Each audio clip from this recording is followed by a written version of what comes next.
Hello guys, nandito po kami sa Midori no Oka. Ano siya, para siyang hills view. Ayan, hills view, mountain view. Hindi ko alam kung anong tawag diyan. Basta nasa tuktok kami. Yung parang sa Tagaytay, sobrang hangin. Mataas yung lugar. Oh, ayan, kitang-kita naman siguro yung ebidensya na malakas talaga yung hangin. Tingnan yung buhok ko. Grabe yung paglipad. Ako po. Inalis ko yung nito yung audio kasi nga sobrang hangin, walang naririnig sa sinasabi ko. As in puro hangin lang talaga. O, pero sayang hindi niyo narinig yung lakas ng hangin. Nakakatuwa. Ay hindi pala ako natuwa that time kasi nga hindi ako makapag-picture na maayos, oh. Kitang-kita niyo naman, oh. Ang sakit pa ng ulo ko. Tapos yung biyenan ko, ayun, oh, sama ng tingin sa akin. 'Di ba? Karga-karga niya si Brandy. Ay, wala akong pakialam. Sige, gusto ko na magandang picture eh. Ito, hanap pa tayo ng baka makaisa, di ba? Nagbaon pa talaga ako ng sombrero kasi pinaghandaan ko talaga to. Yung biyenan ko tumalikod na lang, ayaw niya na ako tingnan. Si baby hindi rin makatakbo-takbo that time, kasi sobrang lakas talaga.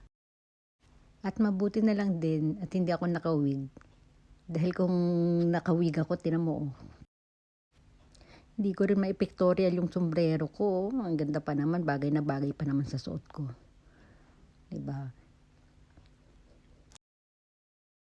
Yan, tapos lumipat ako ng pwesto. Doon naman ako sa sa kabilang gilid, oh.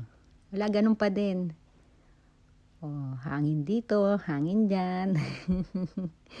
Lipad dito, lipad diyan. Oh, paano na lang ako niyan? O, lilipat ulit ako dun sa may kabila. Yan, o, dito naman ako. O, hangin pa din. Ako po, wala talagang magandang pwesto. Hangin pa more. At ito, sinubukan ko naman ng patayo. O, tumayo naman ako dun. O, kung nakikita nyo, di ba, ganun pa rin. Wala. Panoorin nyo mabuti, tatangayin yung sombrero ko. Ayan. At naupo na lang ulit ako dun sa gilid. O. Tapos, lipat sa hagdanan. Wala, ganun pa din, wala pa din, hawi dito, hawi doon. O yung mag-ama ko ay nasa taas, so galing sila sa taas. Yan, uupo si baby dyan sa tabi ko. Sinubukan ko rin mag-picture kami family pic. Ayan, naupo na si baby, di ba?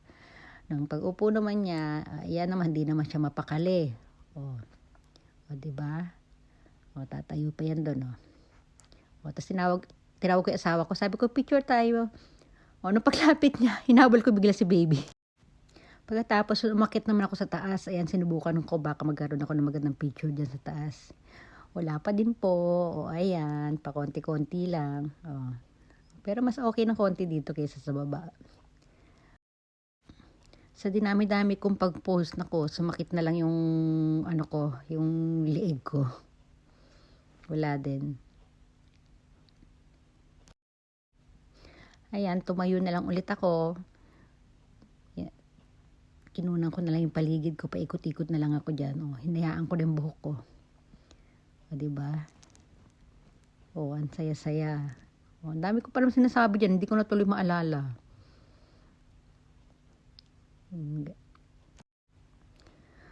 Tapos yan, babalik na lang tayo ulit sa baba. Wala tayong magawa dito sa taas. Wala tayong future dyan sa taas. Yan, magliligpit na yata ako ng pauwi na yata kami kasi wala kang makuhang matinong picture. Yan, kapit na kapit ako sa hagdanan kasi baka tangay na. O, yan, tinawag na nila ako, uwi na raw kami. Yan, nagliligpit na si mami. Medyo masama loob ko. Kundi lang picture pero hindi nagpapahalata. Andun sa dulo yung mga gamit ko, no. Kunin ko na. Ito na. Baka makahabol pa ng picture. Ayan na. Taga-bit-bit na ako. Ito na. O, Brandy, Kane. Uwi na tayo. Bye-bye. O, bye-bye na. Mami, picture muna tayo, mami, o. Kasi Brandy, hindi rin namin mapakawalan, kasi baka kung saan magpunta nga, Yan, naglalambing sa lola niya, Bye!